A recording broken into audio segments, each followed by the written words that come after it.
ಎಲ್ಲರಿಗೂ ನಮಸ್ಕಾರ. ನಾನು ಡಾಕ್ಟರ್ ಶ್ರೀಗೌರಿ. ಇವತ್ತು ಬಹಳ ಇಂಪಾರ್ಟೆಂಟ್ ಟಾಪಿಕ್ ಅನ್ನ ಡಿಸ್ಕಸ್ ಮಾಡೋಣ. ಅದು ಎಲ್ಲರಿಗೂ ಅತ್ಯವಶ್ಯಕ. ನೋಡ್ರಿ, ಆಯುರ್ವೇದದ ಬಗ್ಗೆ ಬಹಳಷ್ಟು ಜನರಿಗೆ ಬಹಳಷ್ಟು ತಪ್ಪು ಕಲ್ಪನೆಗಳದಾವು.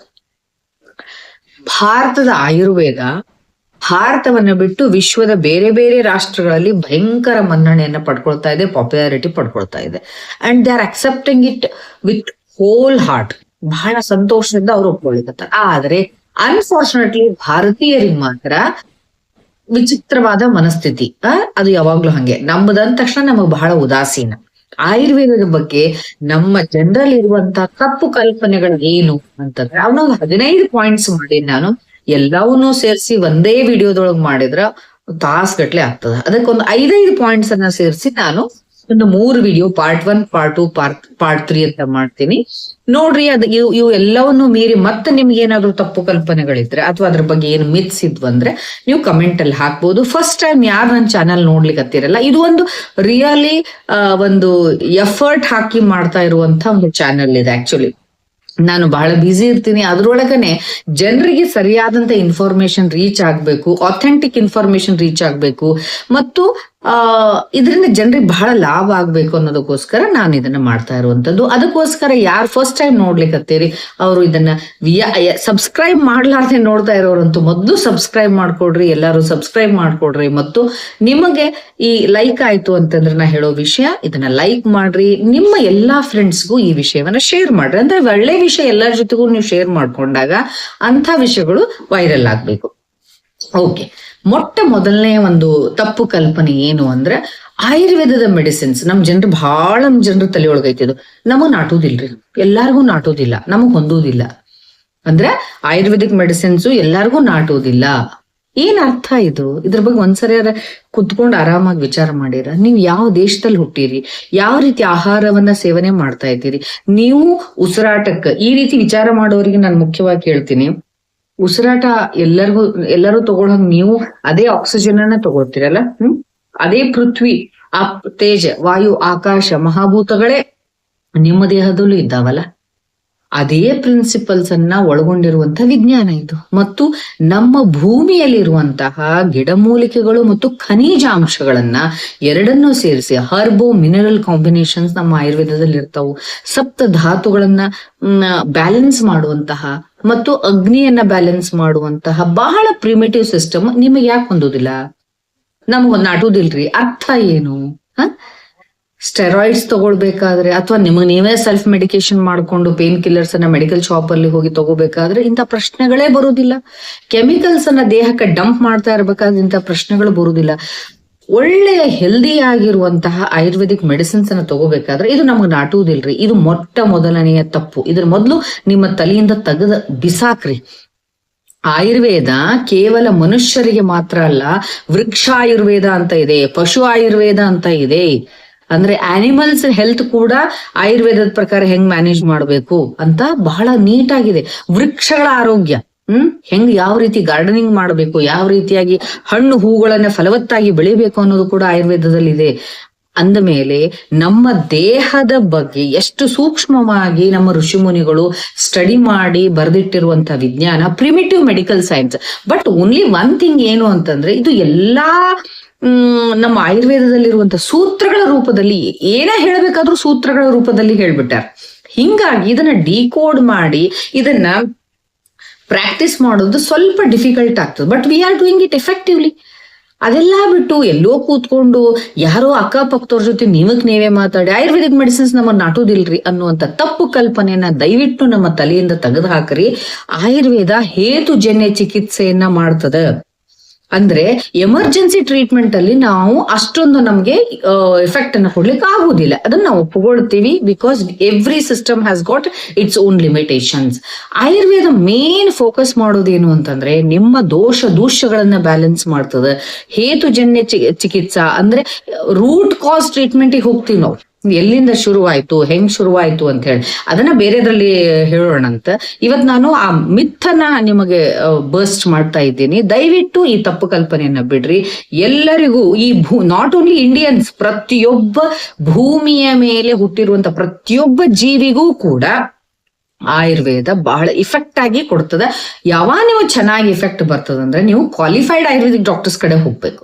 ಎಲ್ಲೋ ಹೋಗಿ ವಿಜ್ಞಾನದ ಬಗ್ಗೆ ಅರಿವಿರ್ಲಾರ್ದಂತೆ, ಆಯುರ್ವೇದದ ಬಗ್ಗೆ ನಾಲೆಜ್ ಇರ್ಲಾರ್ದಂತೆ, ಸರಿಯಾದಂತಹ ಲಿಮಿಟೇಷನ್ಸ್ ಬಗ್ಗೆ ಗೊತ್ತಿರ್ಲಾರ್ದಂತಹ, ಸರಿಯಾಗಿ ಡಯಾಗ್ನೋಸ್ ಮಾಡಕ್ ಆಗ್ಲಾರ್ದಂತಹ ಡಾಕ್ಟರ್ಸ್ ಹತ್ರ ಹೋಗಿ ನೀವು ಟ್ರೀಟ್ಮೆಂಟ್ ತಗೊಂಡಾಗ ಆಟೋಮೆಟಿಕಲಿ ಆಯುರ್ವೇದಿಕ್ ಮೆಡಿಸಿನ್ಸ್ ಅದು ನಿಮ್ಗೆ ಇಫೆಕ್ಟ್ ಮಾಡಂಗಿಲ್ಲ ಅಂತಲ್ಲ, ಏನಾದ್ರೂ ಮಾಡಿರ್ತದ. ಆದರೆ ರಾಂಗ್ ಇಫೆಕ್ಟ್ ಆದಾಗ ಅದು ನಮಗ್ ನಾಟುವುದಿಲ್ಲ ಅನ್ನೋದನ್ನ ನೀವು ತಲೆಯಲ್ಲಿ ಇಟ್ಕೊಳ್ತೀರಿ. ಫಸ್ಟ್ ಅದನ್ನ ತೆಗೀರಿ. ಓಕೆ.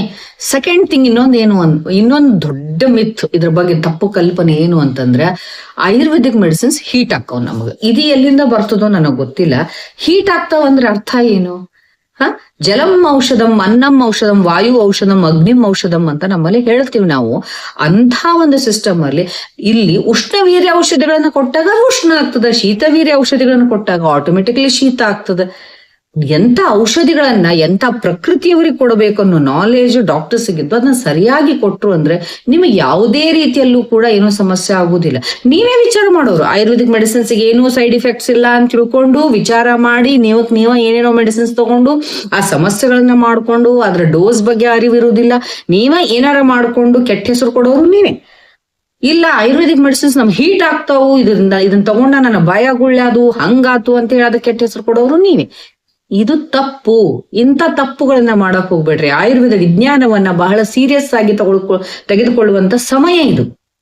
ಯಾಕಂದ್ರೆ ವಿಶ್ವದ ಎಷ್ಟೋ ರಾಷ್ಟ್ರಗಳು ಆಯುರ್ವೇದ ವೈದ್ಯಕೀಯ ಪದ್ಧತಿಯನ್ನ ಬಹಳ ಸೀರಿಯಸ್ ಆಗಿ ತಗೊಂಡು ಅದ್ರ ಮೇಲೆ ರಿಸರ್ಚ್ ಅನ್ನ ಮಾಡಿ ಎಂಥೆಂಥ ರೋಗಗಳನ್ನ ಗುಣ ಮಾಡ್ಲಿಕ್ಕತ್ತವ್.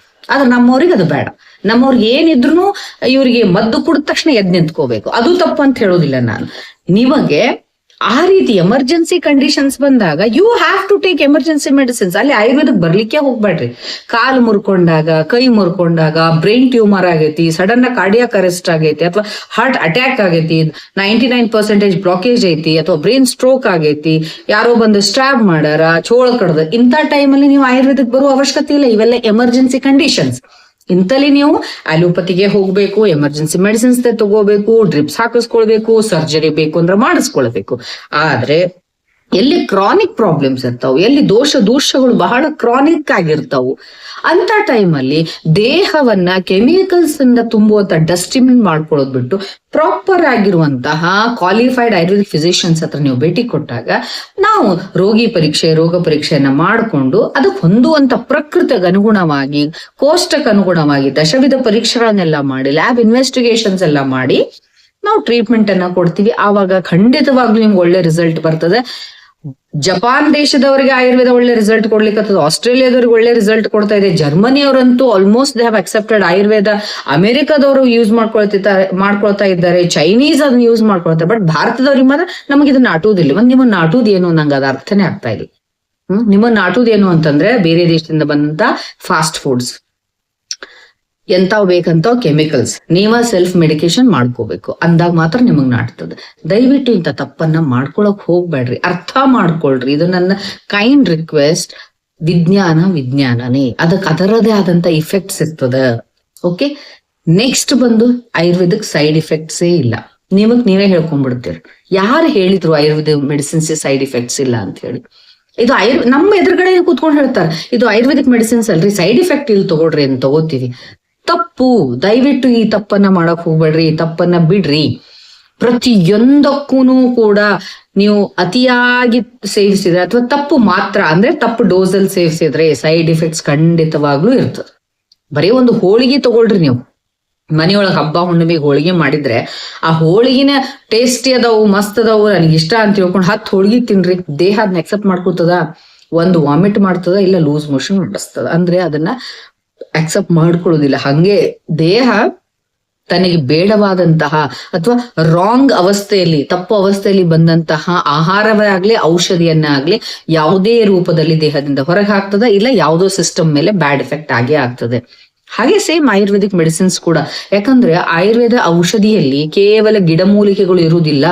ಇದನ್ನ ಅರ್ಥ ಮಾಡ್ಕೊಳ್ರಿ. ಹರ್ಬೋ ಮಿನರಲ್ ಕಾಂಬಿನೇಷನ್, ನಾವು ಸಪ್ತ ಧಾತುಗಳನ್ನ ಯೂಸ್ ಮಾಡ್ತೀವಿ, ಎಲ್ಲಾ ರೀತಿಯ ಮಿನರಲ್ಸ್ ಯೂಸ್ ಮಾಡ್ತೀವಿ, ಬಹಳ ಪ್ಯೂರಿಫಿಕೇಶನ್ಸ್ ಮಾಡಿರುವಂತಹ ಬಹಳ ಸೂಕ್ಷ್ಮವಾದಂತಹ ಮಿನರಲ್ಸ್ ಗಳನ್ನ ನಾವು ಯೂಸ್ ಮಾಡೋದ್ರಿಂದ ಇದು ಹರ್ಬೋ ಮಿನರಲ್ ಕಾಂಬಿನೇಷನ್ಸ್ ಇರ್ತಾವ.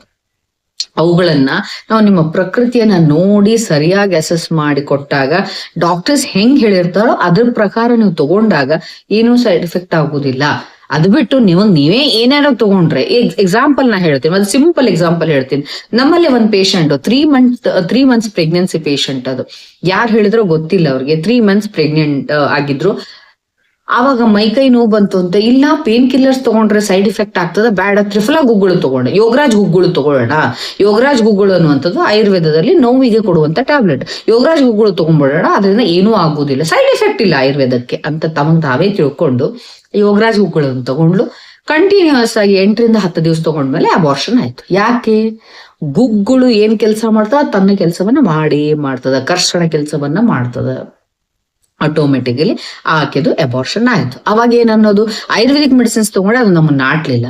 ನೀವು ತಪ್ಪು ತಗೊಂಡು ಆ ಔಷಧಿಗೆ ಕೆಟ್ಟ ಹೆಸರನ್ನ ಕೊಟ್ರೆ ಯಾರು ಹೊಣೆ? ದಯವಿಟ್ಟು ಈ ಕೆಲಸವನ್ನ ಮಾಡಕ್ ಹೋಗ್ಬೇಡ್ರಿ. ಯಾವುದೇ ಆಯುರ್ವೇದಿಕ್ ಮೆಡಿಸಿನ್ಸ್ ಅನ್ನ ತಗೋಬೇಕಾದ್ರೆ ಆಯುರ್ವೇದಿಕ್ ಡಾಕ್ಟರ್ಸ್ ಅನ್ನ ಅಪ್ರೋಚ್ ಮಾಡ್ರಿ.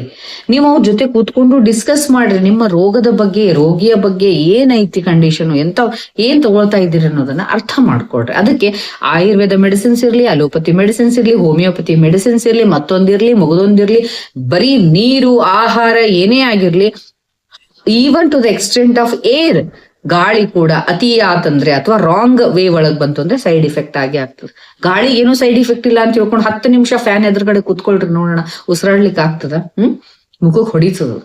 ಎಷ್ಟಿರ್ಬೇಕು ಅಷ್ಟೇ ಇರ್ಬೇಕು ಗಾಳಿ, ಅಂದ್ರೆ ಮಾತ್ರ ನಾವು ಉಸಿರಾಡ್ಲಿಕ್ಕೆ ಸಾಧ್ಯ. So everything should be optimum.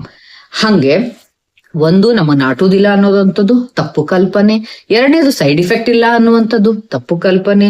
3ನೇದು ಏನೋ ಆಯುರ್ವೇದ ಮೆಡಿಸಿನ್ಸ್ ನಮಗೆ ಹೀಟ್ ಆಗ್ತಾವು ಅನ್ನುವಂಥದ್ದು ಕೂಡ ತಪ್ಪು ಕಲ್ಪನೆ. ನಿಮಗ್ ನೀವೇ ಅಸೆಸ್ ಮಾಡ್ಕೊಳ್ಳೋದು ಅಲ್ಲ. ಇದ್ರ ಜೊತೆಗೆ ಇನ್ನೂ ಒಂದು ಬರ್ತಾರೆ, ಏನು ಅಂದ್ರೆ ಆಯುರ್ವೇದಿಕ್ ಮೆಡಿಸಿನ್ಸ್ ತಗೊಂಡ್ಮೇಲೆ ಅಲೋಪತಿ ಮೆಡಿಸಿನ್ಸ್ ಮತ್ ಬೇರೆ ಮೆಡಿಸಿನ್ ದೇಹಕ್ಕೆ ಹತ್ತುದೇ ಇಲ್ಲಂತ್ರಿ. ಇದನ್ ಯಾರು ಹೇಳ್ತಾರೋ ಗೊತ್ತಿಲ್ಲ. ದಯವಿಟ್ಟು ಇಂಥ ತಪ್ಪು ಕಲ್ಪನೆಗಳಿಂದ ನೀವು ಹೊರಗೆ ಬರ್ಲಿಲ್ಲ ಅಂತಂದ್ರೆ ಆಯುರ್ವೇದನೂ ಉದ್ಧಾರ ಆಗುದಿಲ್ಲ, ಭಾರತನೂ ಬಹಳ ಕಷ್ಟ ಅನುಭವಿಸ್ಬೇಕಾಗ್ತದೆ. ಯಾಕಂದ್ರೆ ಬೇರೆ ರಾಷ್ಟ್ರಗಳ ಮೆಂಟಾಲಿಟಿ ಹೆಂಗೈತೆ ಅಂದ್ರೆ, ಎಲ್ಲೇ ಇರ್ಲಿ ಒಳ್ಳೇದಿದ್ರೆ ಅದು ನಂಬುದು ಅಂತ ತಿಳ್ಕೊಂಡು ಅವ್ರು ಅದನ್ ಮೇಲೆ ಟೆಕ್ನಾಲಜಿಯನ್ನ ಯೂಸ್ ಮಾಡ್ಕೊಂಡು ಬಹಳ ರೀತಿಯ ರಿಸರ್ಚ್ ಮಾಡ್ಕೊಂಡು ಕೊನೆಗೆ ಆಯುರ್ವೇದವನ್ನ ಬೇರೆ ದೇಶದವ್ರೆ ನಮ್ಮ ದೇಶದವ್ರೆ ಕಲಿಸ್ಲಿಕ್ಕತ್ತಾರ. ಈಗ ಆಲ್ರೆಡಿ ಕಲಿಸ್ಲಿಕ್ಕತ್ತಾರ. I think you are seeing already yoga masters ಎಲ್ಲರೂ ಫಾರಿನರ್ಸ್ ಅದಾರ. ನಮಗ್ ಅಸಹ್ಯ ಅನಿಸ್ಬೇಕು. ಹಂಗೆ ಈಗ ಆಯುರ್ವೇದಿಕ್ ಪ್ರೊಫೆಸರ್ಸ್ ಎಲ್ಲ ಬೇರೆ ದೇಶದವ್ರು ಬರ್ಲಿಕ್ಕತ್ತಾರ. ಅವ್ರು ಏನೇ ಹೇಳಿದ್ರು ಕೂಡ ಅದು ನಮಗ್ ಸರಿ. ಇದು ತಪ್ಪು. ದಯವಿಟ್ಟು ಈ ತಪ್ಪು ಕಲ್ಪನೆಯನ್ನು ಬಿಡ್ರಿ. ಸ್ವಯಂ ವಿಜ್ಞಾನಕ್ಕೆ ಪ್ರೀತಿಸುವುದನ್ನ ಕಲೀರಿ. ನಮ್ಮ ದೇಶದ ವಿಜ್ಞಾನ ಪ್ರಿಮಿಟಿವ್ ಎಷ್ಟು ಎಫರ್ಟ್ ಹಾಕ್ಯಾರ ಗೊತ್ತಾ ನಿಮಗೆ? ನಮ್ಮ ಋಷಿ ಮುನಿಗಳು ಮಾಡಿರೋ ವರ್ಕ್ ನೋಡಿದ್ರೆ ನಾವಿವತ್ತು ಏನ್ ಮಾಡ್ಲಿಕ್ಕತ್ತೀವಲ್ಲ ಅದ್ರದ್ದು ಆ ಸಮುದ್ರದಲ್ಲಿರುವಂತ ಮರಳಿನಷ್ಟು ಅವ್ರ ಕೆಲಸ ಮಾಡಿದ್ರೆ ಒಂದು ಹರಳಿನಷ್ಟು ನಾವು ಮಾಡ್ಲಿಕ್ಕತ್ತಿಲ್ಲ. Literally we are doing nothing. ನಾವ್ ಏನ್ ಮಾಡ್ಲಿಕ್ಕತ್ತೀವಿ? ತಿಂಗಳ ಒಂದಿಷ್ಟ ನಮ್ದು ಇನ್ಕಮ್ ಆಗ್ಬೇಕು, ನಮ್ದು ಮನಿ ಆಗ್ಬೇಕು, ನಮ್ದೊಂದು ಕಾರ್ ಇರ್ಬೇಕು, ನಮ್ದು ಇಷ್ಟಕ್ಕೆ ಸೀಮಿತ ಆಗಿ ಹೊರತು ಸಮಾಜಕ್ಕೆ ಉಪಯೋಗ ಆಗುವಂತ ಏನೂ ಕೆಲಸ ಇಲ್ಲ. ಅದನ್ನ ಮಾಡಕ್ ಹೋದವರಿಗೆ ಮನ್ನಣೆನೂ ಸಿಗ್ತಾ ಇಲ್ಲ. ದಯವಿಟ್ಟು ಇದನ್ನ ಅರ್ಥ ಮಾಡ್ಕೊಳ್ರಿ. ಯಾರು ಪ್ರಾಪರ್ ಆಗಿ ಆಯುರ್ವೇದವನ್ನ ಇಫೆಕ್ಟಿವ್ ಆಗಿ ಪ್ರಾಕ್ಟೀಸ್ ಮಾಡ್ತಾ ಇದ್ದಾರೆ ಅವ್ರಿಗೆ ನೀವು ಮಹತ್ವ ಕೊಡ್ರಿ. ಅಲ್ಲಿ ಹೋಗ್ರಿ, ಡಾಕ್ಟರ್ಸ್ ಹತ್ರ ಕೂತ್ಕೊಡ್ರಿ, ಡಿಸ್ಕಸ್ ಮಾಡ್ರಿ. ನಿಮ್ಮ ಸಮಸ್ಯೆಗಳಿಗೆ ಸರಿಯಾದಂತಹ ಒಂದು ಟ್ರೀಟ್ಮೆಂಟ್ ಸಿಗ್ತದೆ. ಎಲ್ಲದಕ್ಕೂ ನಮ್ಮಲ್ಲಿ ಟ್ರೀಟ್ಮೆಂಟ್ ನಾವು ಮಾಡ್ತೀವಿ ಅಂತ ಹೇಳೋದಿಲ್ಲ. ಯಾವ್ದು ನಮ್ಮ ಲಿಮಿಟೇಷನ್ಸ್ ಅಂಡರ್ ಬರೋದಿಲ್ಲ ಅಂಥವರಿಗೆ ನಾವು ಓಪನ್ ಆಗಿ ಇಂತಲ್ಲಿ ಹೋಗ್ರಿ. ರೆಫರ್ ಮಾಡೋದು, ಒಳ್ಳೆಯ ರೀತಿಯಲ್ಲಿ ರೆಫರ್ ಮಾಡೋದು ಕೂಡ it's a part of good practice. The best doctor ಅಂತಂದ್ರೆ ಬರೀ ಟ್ರೀಟ್ ಮಾಡೋದಲ್ಲ. ಇದು ನನ್ನಿಂದ ಆಗೋದಿಲ್ಲ, ಇಂತಲ್ಲಿ ಹೋಗ್ರಿ, ಇವ್ರ ಕಡೆ ಹೋಗ್ರಿ ಅಂದ್ರೆ ನಿಮಗೆ ಸರಿಯಾದಂತ ಟ್ರೀಟ್ಮೆಂಟ್ ಸಿಗ್ತದ ಅಂತ ಹೇಳೋದು ಕೂಡ the best quality of the doctor ಅಂತ ನಮ್ಮ ಆಯುರ್ವೇದದಲ್ಲೇ ಹೇಳಿದ್ದೈತಿ. ಆದ್ರಿಂದ ದಯವಿಟ್ಟು ಇಂಥ ತಪ್ಪು ಕಲ್ಪನೆಗಳನ್ನ ಮಾಡ್ಕೊಳಕ್ ಹೋಗ್ಬೇಡ್ರಿ. ಆಯುರ್ವೇದಿಕ್ ಮೆಡಿಸಿನ್ಸ್ ತಗೊಂಡ್ಮೇಲೆ ಅಲೋಪತಿ ನಮ್ಗೆ ತಾಗೋದಿಲ್ಲ ಅನ್ನೋದು ಅಬ್ಸಲ್ಯೂಟ್ಲಿ ರಾಂಗ್. ದಯವಿಟ್ಟು ಇದನ್ನ ಬಿಡ್ರಿ. ನೀವ್ ಏನೇ ತಗೊಳ್ತಾ ಇದ್ರು ಕೂಡ ಕಂಕರೆಂಟ್ಲಿ ಯು ಕ್ಯಾನ್ ಟೇಕ್ ಬೋತ್, ಎರಡೂನು ಕೂಡ ತಗೋಬಹುದು. ಆದ್ರೆ ಒಂದೇ ನೀವು ಅಲೋಪತಿ ಡಾಕ್ಟರ್ಸ್ ಮುಂದೂ ಹೇಳ್ಬೇಕಾಗ್ತದೆ. ಮುಚ್ಚಿಟ್ಕೊಳಕ್ ಹೋಗ್ಬೇಡ್ರಿ. ಅವ್ರ ಮುಂದೆ ಹೋಗಿನೋ ಎಲ್ಲ ಮುಚ್ಚಿಟ್ಕೊಳ್ಳೋದು, ಇಲ್ಲಿ ಏನ್ ತಗೊಳಕತ್ತೀರಿ ಅನ್ನೋದನ್ನ. ಅಂದ್ರೆ ಆ ಐಡಿಯಾನೇ ಬರುದಿಲ್ಲ ಪಾಪ ಅವ್ರಿಗೂ. ನಮ್ಮಲ್ಲಿ ಬಂದಾಗೂ ಹೇಳೋದು, ಅಲ್ಲಿ ಎಷ್ಟೋ ಸರಿ ಸಣ್ಣ ಸಣ್ಣ ಗುಳಿಗೆ ತಗೊಳಕತ್ತೀವಿ ನಾವು ಜಾಯಿಂಟ್ ಪೇನ್ಸಿಗೆ, ಅದನ್ನೇನ್ ನಿಮ್ಗೆ ಹೇಳೋದು ಬಿಡ್ರಿ, 5 ರೂಪಾಯಿಗೆ ಬರ್ತಾವ ಅಂತ ಹೇಳಿ ನಮ್ಮಲ್ಲಿ ಬರ್ತಾರೆ. ಅಂದ್ರೆ ಅವರು ವಯಸ್ಲಾನು ಸ್ಟೆರಾಯ್ಡ್ ತಗೊಂತಿರ್ತಾರೆ. ಎಷ್ಟೋ ಸರಿ ಆಗ್ತವೆ ಇವು. ನಾವು ಅವರಿಗೆ ನೀವೇನ್ ತಗೊಳಕತ್ತೀರಮ್ಮ ಅಂದ್ರೂ ಹೇಳೋದಿಲ್ಲ, ಹೇಳೋದಿಲ್ಲ. ಅವಾಗ ನಾವು ನಮ್ಮ ಮೆಡಿಸಿನ್ಸ್ ಹಾಕ್ತೇವೆ. ಅವಾಗ ಏನ್ ಮಾಡ್ತಾರೆ, ಎಷ್ಟೋ ಸರಿ ನಮ್ಮ ಮೆಡಿಸಿನ್ಸ್ ಅನ್ನ ತಗೊಳಕ್ ಶುರು ಮಾಡಿದ್ಮೇಲೆ ಅವ್ರು ಬಿಟ್ಬಿಡ್ತಾರೆ. ಸಡನ್ ಆಗಿ ಬಿಟ್ರಿ ಅಂತಂದ್ರೆ ವಿಡ್ರಾವಲ್ ಸಿಂಪ್ಟಮ್ಸ್ ಬಂದು ಕುಂದ್ರಾಕೂ ಬರುದಿಲ್ಲ, ಏಳಾಕೂ ಬರುದಿಲ್ಲ, ಕಂಡೀಷನ್ ಕೆಟ್ಟ ಬಿಡ್ತದ. ಅವಾಗ ಮತ್ತೆ ಕೆಟ್ಟ ಹೆಸರು ಯಾರಿಗೆ? ವೈಸ್ಲಾನು ಅಂತಾವೆಲ್ಲ ಏನೇನೋ ತಗೊಳ್ತಿರ್ತಾರೆ, ಪ್ರೆಗ್ನೆನ್ಸಿಲೋನ್ ಅಂತ ಸ್ಟೆರಾಯ್ಡ್ಸ್ ಅನ್ನ ಬಿಟ್ಟಿದ್ದಕ್ಕ ಅವ್ರಿಗೆ ಏನಾಗ್ತಿರ್ತದ ಸೈಡ್ ಇಫೆಕ್ಟ್, ವಿಡ್ರಾವಲ್ ಸಿಂಪ್ಟಮ್ಸ್ ಬಂದು ತ್ರಾಸ ಆಗ್ತಾ ಇರ್ತದೆ. ಬಟ್ ಆ ಕ್ರೆಡಿಟ್ ಬರೋದು ಆಯುರ್ವೇದಿಕ್ ಡಾಕ್ಟರ್ಸಿಗೆ. ಏನಂತ ಆ ಗುಳಿಗೆ ಬಿಟ್ಟಿದ್ದನ್ನ ಅವ್ರು ಲೆಕ್ಕಕ್ಕೆ ಹಿಡಿಯೋದಿಲ್ಲ. ನಿಮ್ಮಲ್ಲಿ ಟ್ರೀಟ್ಮೆಂಟ್ ತಗೊಳಕ್ ಶುರು ಮಾಡಿದ್ಮೇಲೆ ಜಾಯಿಂಟ್ ಪೇನ್ಸ್ ಮೊದ್ಲಿನ್ಕಿಂತ ಬಹಳ ಹೆಚ್ಚಿಗೆ ಆಯ್ತ್ರಿ, ಮೊದ್ಲು ಓಡಾಡ್ತಿದ್ದೀವ್ರಿ. ಇಂಥ ಅನಾಹುತಗಳನ್ನ ದಯವಿಟ್ಟು ಮಾಡಕ್ ಹೋಗ್ಬೇಡ್ರಿ. ಇದು ಎಲ್ಲಾ ಡಾಕ್ಟರ್ಸಿಗೂ ನೀವು ಮಾಡ್ತಾ ಇರುವಂತ ಒಂದು ಅನ್ಯಾಯ ಅನ್ನಿಸ್ತದೆ. ದಯವಿಟ್ಟು be open to the doctors. Ayurveda doctors ಹತ್ರ ಬಂದಾಗ ಕೂಡ ಏನ್ ತಗೊಳಕತ್ರಿ ಕರೆಕ್ಟ್ ಆಗಿ ಹೇಳ್ಬೇಕು. ಅವಾಗ ಆ ಮಾಲಿಕ್ಯೂಲ್ಸ್ ಗೆ ಹೊಂದುವಂತ ಮಾಲಿಕ್ಯೂಲ್ಸ್ ನಾವು ಹಾಕ್ತಿವಿ. ಅವ್ರ ಹತ್ರ ಹೋದಾಗೂ ಕೂಡ ನಾವೇನ್ ಕೊಡ್ತಾ ಇರ್ತೀವಿ ಅದನ್ನು ಹೇಳ್ಬೇಕು. ಏನ್ ಪಂಚಕರ್ಮ ಟ್ರೀಟ್ಮೆಂಟ್ ತಗೊಂಡಿರ ಅದನ್ನು ಹೇಳ್ಬೇಕು. ಅದಕ್ಕೆ ಹೊಂದುವಂತ ಟ್ರೀಟ್ಮೆಂಟ್ ಅನ್ನ ಅವರು ಕೊಡ್ತಾರೆ. ಅದಕ್ಕೋಸ್ಕರ ನಾನು ಇದನ್ನ ಬಹಳ ಎಲ್ಲರಿಗೂ ರಿಕ್ವೆಸ್ಟ್ ಮಾಡ್ಕೊಳ್ತೇನೆ, ಈ ತಪ್ಪು ಕಲ್ಪನೆಗಳನ್ನ ಬಿಟ್ಟು ಆಯುರ್ವೇದ ಮತ್ತು ಅಲೋಪತಿಯನ್ನು ಕೂಡ ತಗೊಳ್ಬಹುದು. ಆಯುರ್ವೇದ ಮತ್ತು ನೀವು ಹೋಮಿಯೋಪತಿಯನ್ನು ಕೂಡ ತಗೊಳ್ಬಹುದು. ಹೋಮಿಯೋಪತಿ ಅಲೋಪತಿಯನ್ನು ಕೂಡ ತಗೊಳ್ಬಹುದು. ಓನ್ಲಿ ನಿಮ್ಮನ್ನ ಟ್ರೀಟ್ ಮಾಡೋ ಡಾಕ್ಟರ್ ಗೊತ್ತಿರಬೇಕು ನಿಮ್ಮ ದೇಹದೊಳಗೆ ಯಾವ್ಯಾವ ಮಾಲಿಕ್ಯೂಲ್ಸ್ ಹೊಂಟಾವು, ಏನೇನ್ ತಗೊಳಿಕತ್ತೀರಿ ಅನ್ನೋದು ಗೊತ್ತಿರಬೇಕು. ಓಕೆ, ಈ ತಪ್ಪು ಕಲ್ಪನೆಗಳನ್ನ ಮೊದಲ 5 ತಪ್ಪು ಕಲ್ಪನೆಗಳನ್ನ ದಯವಿಟ್ಟು ನಿಮ್ಮ ತಲೆಯಿಂದ ತೆಗೆದು ಹಾಕ್ರಿ. ಆಯುರ್ವೇದಕ್ಕೆ ಸರಿಯಾದಂತ ಮನ್ನಣೆಯನ್ನ ಕೊಟ್ರೆ definitely we can give miraculous results, wonderful results. ಎಲ್ಲರಿಗೂ ನಾವು ಒಳ್ಳೆ ರಿಸಲ್ಟ್ಸ್ ಅನ್ನ ಕೊಡ್ಬೋದು. ಯಾಕಂದ್ರೆ ಅಂಥ ರಿಸಲ್ಟ್ ನಮ್ಮ ಆಸ್ಪತ್ರೆ ನಾವು ಕಳೆದ 17 ವರ್ಷದಿಂದ ಕೊಡ್ತಾ ಇದ್ದೀವಿ. ದಯವಿಟ್ಟು ಇದಕ್ಕೆ ಒಳ್ಳೆ ಒಂದು ಸ್ಕೋಪ್ ಅನ್ನ ನೀವು ಕೊಟ್ಟೇ ಕೊಡ್ತೀರಿ. ಮುಂದೆ 5 ತಪ್ಪು ಕಲ್ಪನೆಗಳನ್ನ ನಾನು ಮುಂದಿನ ವಿಡಿಯೋದಲ್ಲಿ ಹೇಳ್ತೀನಿ. ಪಾರ್ಟ್ 2 ವಿಡಿಯೋ ತಪ್ಪಲಾರ್ದೆ ನೋಡ್ರಿ. ಈ ವಿಡಿಯೋ ಯಾರು ನೋಡ್ಲಿಕ್ಕತ್ತೀರಿ ತಪ್ಪಲಾರ್ದೆ ಇದನ್ನ ಸಬ್ಸ್ಕ್ರೈಬ್ ಮಾಡ್ಕೊಡ್ರಿ, ಶೇರ್ ಮಾಡ್ರಿ ಮತ್ತು ಕಮೆಂಟ್ ಮಾಡ್ರಿ.